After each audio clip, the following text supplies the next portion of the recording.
Assalamualaikum warahmatullahi wabarakatuh. Apa khabar semua? Sehat hendaknya. Jadi untuk hari ini bertemu lagi kita dalam channel ni, perbincangan kita. Okey, tajuk yang kita nak bincangkan.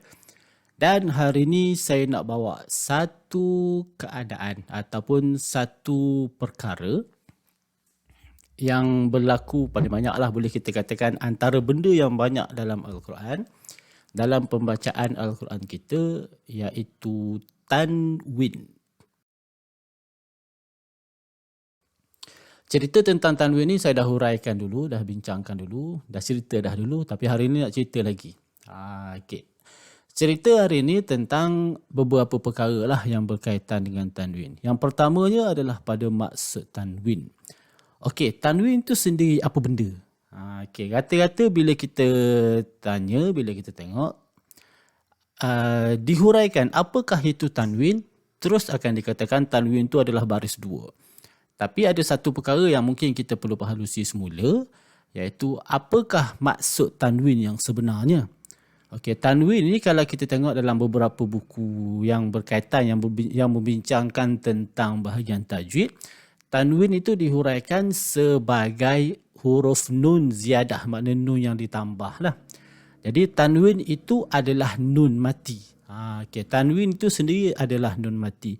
Sebab itu dalam bahagian tajwid ni dihuraikan, diletakkan satu tajuk, iaitu dinamakan sebagai hukum nun mati dan tanwin.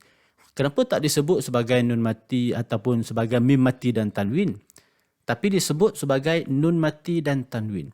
Jadi dekat sini menunjukkan dekat kita bahawa nun mati dan tanwin itu adalah benda yang sama. Sama dari sudut apa? Sama dari sudut bunyi. Okey. Jadi nun mati dan tanwin itu sama dari sudut bunyi. Sebab itu dia akan menghasilkan hukum yang sama.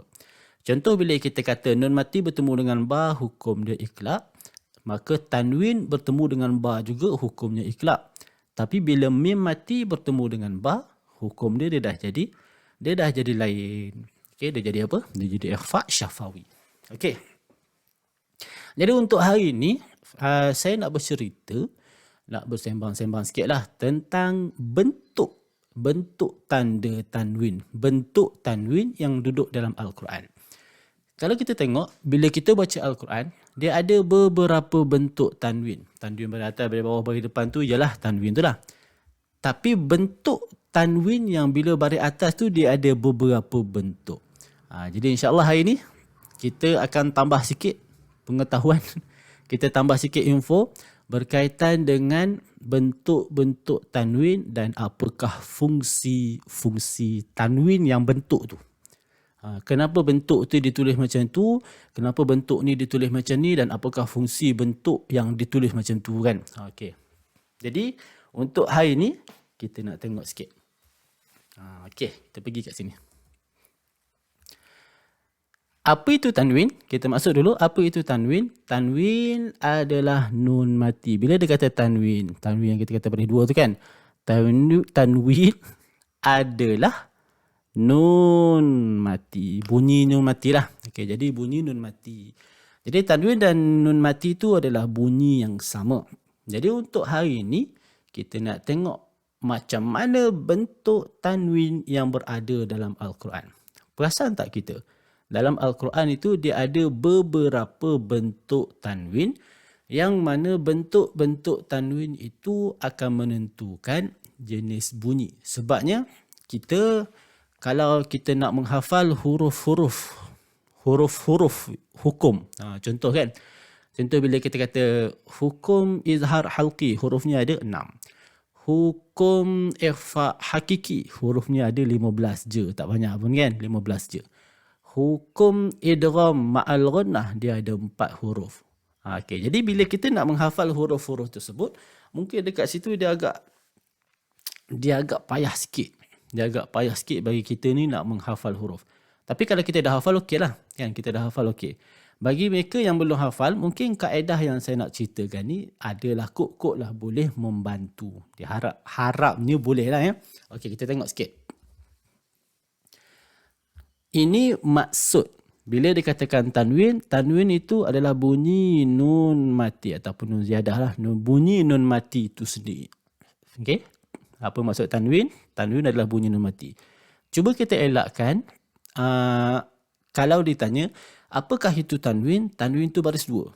Kita cuba elakkan daripada menjawab macam tu. Okay, jadi bila ditanya apakah maksud tanwin? Tanwin itu adalah bacaan nun mati. Dalam bahasa kita lah ya. Apakah itu tanwin? Tanwin adalah bacaan nun mati. Apakah alamat ataupun apakah tanda bagi tanwin? Okay, apakah tanda bagi tanwin? Tanda bagi tanwin adalah baris dua. Okay, jadi dia ada beza sikit kan? Dia ada perbezaan. Dia ada beza dekat situ berkaitan dengan apakah maksud tanwin dan apakah tanda bagi tanwin. Okey, supaya kita dapat membezakan, sebabnya nanti bila kita dah masuk dalam bahagian pengenalan hukum ataupun kita nak membincangkan tentang hukum-hukum tajwid, ada bunyi-bunyi, ada hukum-hukum tajwid yang bila kita nak huraikan, bila kita nak cerita tentang hukum tersebut, dia perlu kembali semula kepada nun mati tadi. Okey. Jadi saya ulang balik. Apakah maksud tanwin? Tanwin maksudnya ada bunyi nun mati. Apakah tanda bagi tanwin? Tanda bagi tanwin adalah baris dua. Okey. Jadi kita tengok tentang baris dua ni kan. Okey. Kita tengok tentang baris dua ni. Dia macam ni. Bentuk baris dua. Bentuk baris dua. Bentuk tanwin ni lah. Tanwin dia ada baris dua di atas, dia ada baris dua di atas. Saya buat macam ni lah. Dia ada baris dua di bawah dan juga dia ada baris dua di depan. Okey. Jadi hari ni kita nak bincang sikit kat sini. Ada berapa bentuk tanwin? Sepanjang yang kita tengok dalam Al-Quran, dia ada beberapa bentuk tanwin yang menunjukkan tentang kaedah ataupun cara nak membaca tanwin tersebut. Bentuk yang pertama, kita tengok. Bentuk yang pertama macam mana?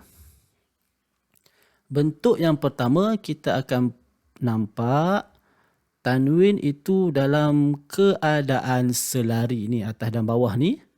Ni, dia baris dua kan? Tanda dia baris dua kan? Jadi baris dua ni dalam keadaan selari. Kalau baris dua di bawah dia macam ni, pun dalam keadaan selari. Dan kalau baris dua di depan, dia keadaan macam ni. Okay, ini adalah baris ataupun bentuk bagi bacaan tanwin. Bentuk bagi tanwin, bentuk yang pertama dia dalam keadaan selari. Bentuk yang kedua, saya tulis kat sini, bentuk yang kedua. Bila yang ni selari, bentuk yang kedua ni adalah dalam keadaan tidak selari. Atasnya macam ni, bawah ni ke depan sikit. Nampak beza dia? Beza yang pertama dia dalam keadaan selari. Yang kedua dalam keadaan tidak selari. Ini baris dua di atas, baris dua di bawah macam ni. Pun sama, dia dalam keadaan tak selari. Baris dua di depan, dia dalam keadaan macam ni. Ini adalah bentuk tanwin yang kedua. Nampak perbezaan dia? Yang ni pun dia dah ada beza. Okay. Dan juga yang ketiga. Yang ketiga ni saya letakkan juga sebabnya dalam kelas yang saya kendalikan, ada beberapa peserta yang baca dengan lain sikit kat sini. Tanda tanwin yang ketiga macam mana? Tanda tanwin yang ketiga akan diletakkan satu baris, kemudian atasnya diletakkan mim. Ini baris dua juga ni. Baris dua di bawah pun sama, diletakkan satu baris, kemudian diletakkan mim atas dia. Dan yang ketiga pun sama, baris depan, kemudian diletakkan mim di atasnya. Okey, dalam keadaan yang ketiga, dalam bentuk yang ketiga ni, kita kena perhatikan betul dia punya bentuk mim. Sebab dalam Al-Quran ni dia ada dua bentuk mim kecil ni. Satu mim kecil yang ekor panjang ke bawah dan satu lagi mim yang macam ni. Kita tak nak mim yang ni. Yang ni menunjukkan tempat wakaf, tanda wakaf lah. Okay, yang ni tanda wakaf. Yang kita nak mim yang ekornya panjang ke bawah.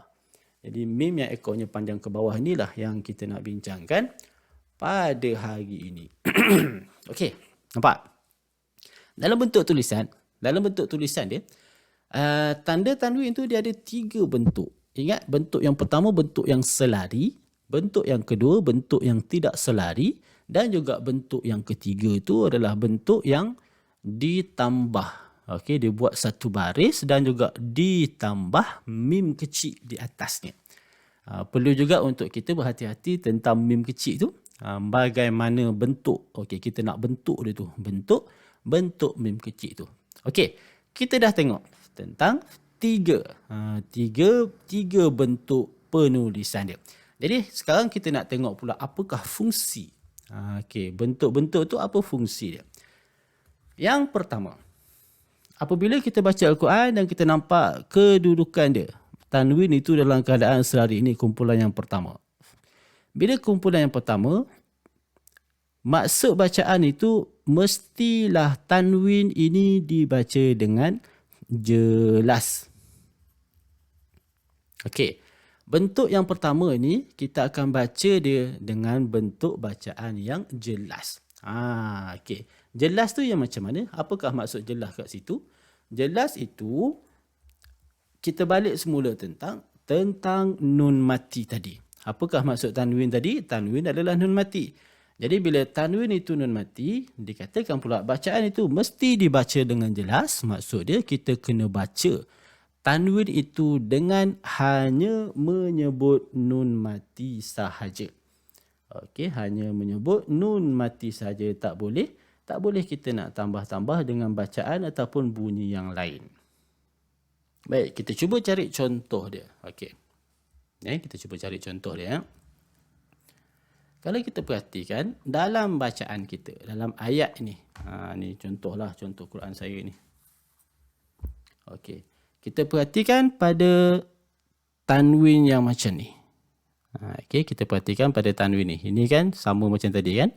Jadi tanwin yang ini bila kita tengok, okey, ini bacaan tadi adalah bacaan yang mesti dibaca dengan jelas. Jadi bacaan ini mesti dibaca dengan jelas. Jadi nak jelas tu macam ni? Kita tengok bacaan dia. Wasaddun an, nampak? Wasaddun an. Pada tanwin ini kita sebut hanya nun mati tadi saja. Wasaddun an. Maknanya kita tak tambah bunyi, kita tak ubah bunyi, kita tak buat macam mana pun. Hanya menjelaskan saja sebutan bacaan tersebut. Jadi perkara yang sama juga berlaku pada ketiga-tiga jenis tadi. Iaitu baris 2 di atas, baris 2 di bawah dan juga baris 2 di depan. Kalau kita jumpa macam ni pun sama, kita akan baca. Contohlah kan, Contoh ba baris 2 di atas ditulis dengan selari. So, bacaan dia hanyalah ban. Kalau baris 2 di bawah selari, kita akan baca dia dengan bin. Baris 2 di depan, kita akan baca dia dengan bun. Jadi sebutan ini menjelaskan bunyi itu hanya pada tanwin yang keadaan dia selari. Nampak? Itu tanda yang pertama. Bentuk yang pertama tu akan ditulis dengan selari, membawa erti bacaan tersebut mesti dijelaskan. Nak jelaskan apa? Jelaskan pada bacaan tanwin ataupun nun mati lah. Okey, tanwin tu kan nun mati. Balik semula pada maksud tadi kan. Tanwin itu adalah nun mati. Jadi mesti dijelaskan bacaan. Jelaskan bacaan apa? Bacaan tanwin. Okey. Bentuk yang kedua pula. Bentuk yang kedua. Okey. Bentuk yang kedua ini adalah bentuk yang tidak selari. Kita perhatikan dua baris atas dan baris bawah ni, dua-dua itu tidak selari. Okey, dua-dua ni tak selari. Berbeza dengan yang kumpulan yang pertama.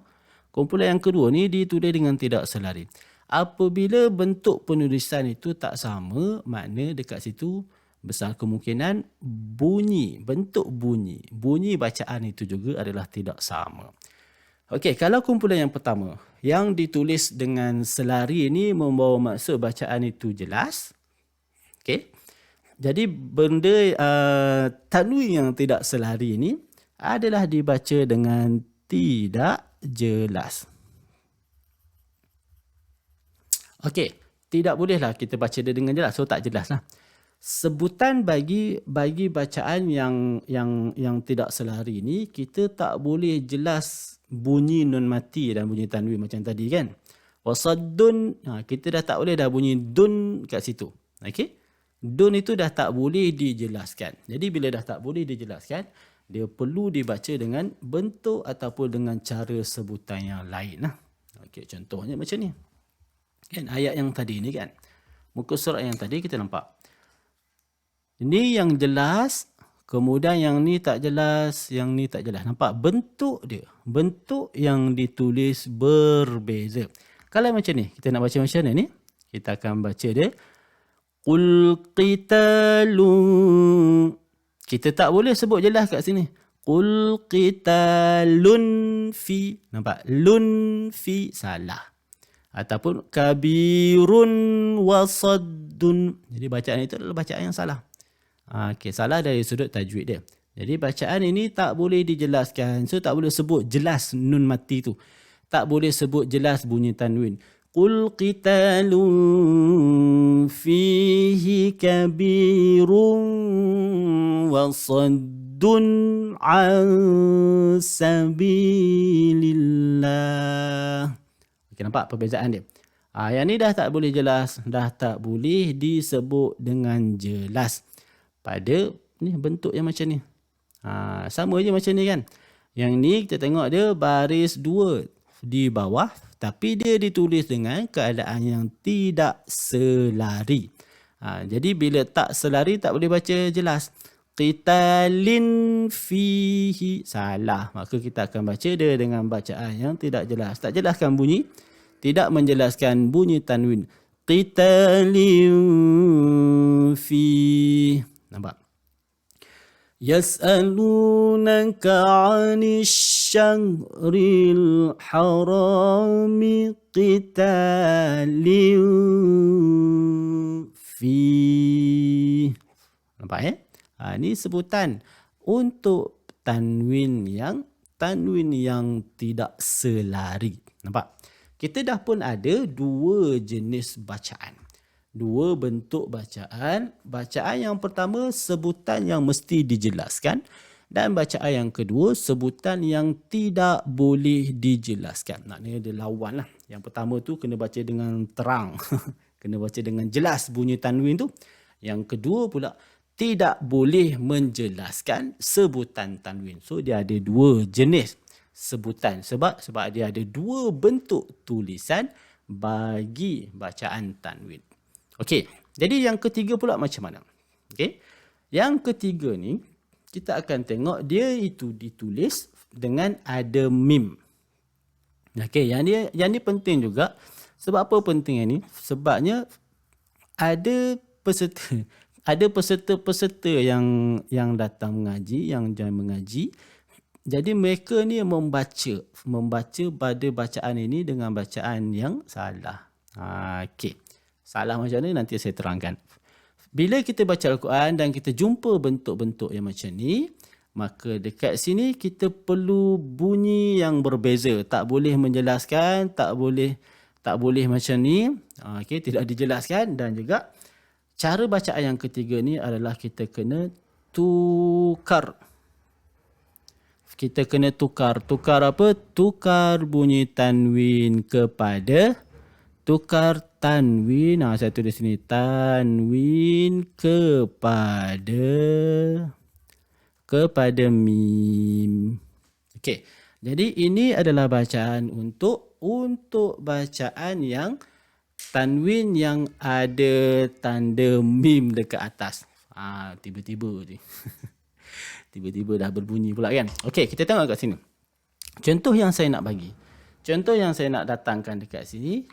Okey, kita nampak Ini dia ada baris depan. Kemudian di atas baris depan itu ada diletakkan mim kecil yang ekor dia ke bawah macam ni. Jadi cara nak baca dia, cara nak sebut dia ni. Kita tak boleh dah baca dengan jelas. Wa kufrun, maka kena letakkan bacaan mim mati. Wa kufrum bihi. Nampak Wa kufrum bihi. Tidak lagi dia baca wa kufrun bihi. Wa kufrum bihi. Okey. pada kebiasaan. Okey, pada kebiasaan ni kalau kita nak wakaf ni, ada yang baca dengan dia nak berhenti dekat sini, dekat kufrun ni dia nak berhenti. Tapi bila dia nak berhenti, dia baca sekali dengan mim. Wakuf rum. Jadi bacaan tu salah lah. Okey. Bacaan itu adalah bacaan yang salah. Sebab apa? Sebab yang ini sebenarnya tanwin, baris dua. Baris dua, jadi bila nak wakaf, dia kena mengikut kaedah baris dua. Okay. Kalau baris dua di atas, dia kena baca dengan kaedah mad iwat. Okay. Kalau baris dua di bawah, baris dua di depan, dia kena matikan terus wakufr. Okay. Wakufr. Jadi sebab itu penting bagi kita untuk mengetahui kaedah ataupun bentuk-bentuk tulisan yang melibatkan tanwin. Okey. Supaya apa? Supaya nanti bila kita baca, kita dapat kenal itu adalah tanwin dan cara bacaan dia adalah cara bacaan tanwin, terutama pada tanwin yang ditulis dengan bentuk mim tadi tu. Okey. Perlu kita tahu supaya apa? Supaya bila kita nak wakaf pada baris dua di atas yang ada mim tu, contoh yang ni kan. Okey, contoh yang ni. Contoh azaban. Contohnya, contohlah ni saya letakkan contoh. Azaban. Okey. Dia bentuk macam ni. Bila kita nak mewakafkan kat sini, dia akan jadi azaba ba. Habis tu mim ni, mim ini fungsi dia kalau kita nak sambung nanti. Okay, kita nak teruskan bacaan, nak sambung bacaan nanti, barulah dia akan berfungsi semula mim tersebut. Okay. Jadi bila kita nak wakaf kat sini, maka dia jadi mad iwat lah. Azaba. Yang ni yang ramai yang saya nampak lah, Okay, yang saya nampak, bacaan dia bila nak wakaf dia jadi apa? Dia jadi azabam. Okey, bila azabam, maka bacaan itu adalah bacaan yang tidak tepat ataupun bacaan yang salah lah. Okey. Jadi macam mana perbincangan kita, huraian kita berkaitan dengan tanwin, walaupun nampak macam mudah aja kan, tapi agak ni jugalah. Boleh lah. Okey. Jadi bacaan yang perlu kita baca adalah mengikut kaedah bacaan bagi tanwin. Ketiga-tiga bentuk tadi adalah tanwin. Jadi dia perlu dibaca mengikut kaedah tanwin. Nak wakaf ataupun nak sambung, maka dia adalah tanwin. Okay, walaupun ditulis dengan bentuk yang berbeza. Okay. Jadi pertemuan kita pada hari ini cukup sekadar ini terlebih dahulu. Moga ada manfaat yang dapat kita ambil daripada video kali ini. Dan seandainya video ini bermanfaat, maka bolehlah kita kongsikan dengan sahabat-sahabat kita yang lain supaya manfaat ini dapat disebarkan kepada mereka. Cukup setakat ini dulu pertemuan kita pada hari ini. Jadi seperti biasa saya sudahi dengan sepotong hadis, Iqra'ul Quran fa innahu ya'ti yaumal qiyamah syafi'an li ashabi. Bacalah Al-Quran kerana dia akan datang nanti pada hari kiamat menjadi syafaat kepada ahli-ahlinya. Jadi seperti biasa, sama-samalah kita berusaha cuba sedaya upaya untuk kita digolongkan di dalam kalangan ahli-ahli Al-Quran supaya kita juga turut mendapat syafaat daripada Al-Quran. Cukup setakat ini dulu pertemuan kita pada hari ini. InsyaAllah bertemu lagi kita di video-video yang akan datang. Assalamualaikum warahmatullahi wabarakatuh. Jumpa lagi.